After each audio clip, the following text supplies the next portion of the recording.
Ito na yung tin-troubleshoot ko guys, yung vacuum machine namin.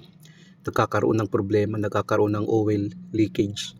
Yan siya yung oil niya, tumatagas doon sa vacuum tank. Yan na yung control ng aming vacuum machine guys. Yan siya, yung control niya. Kung makikita natin yan yung control niya.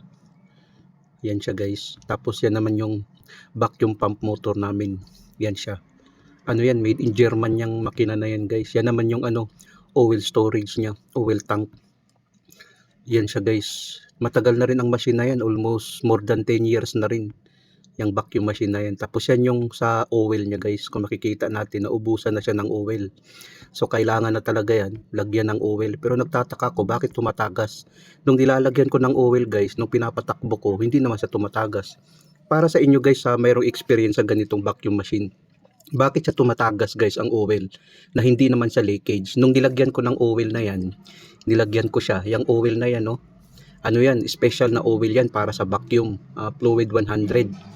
Nung nilagyan ko yan guys, hindi na siya tumatagas, pero after 5 days, magtatagas na naman siya. Sa mga nakakaalam guys regarding sa vacuum na ganito, paki-message naman sa baba guys, konting tulong na rin para sa akin. Yan na yung vacuum pump namin guys, vacuum machine namin. Konting tulong na rin sa akin guys, kasi hindi ko talaga alam kung bakit siya tumatagas, dahil hindi naman siya as in tatagas kaagad. After 5 days guys, saka naman tatagas yung oil, magli-leakage na naman siya ulit. Ganyan naman ang resulta. Sa mga nakakaalam nito guys, pa-help naman, para naman just comment down below para malaman ko rin kung ano talagang problema nito.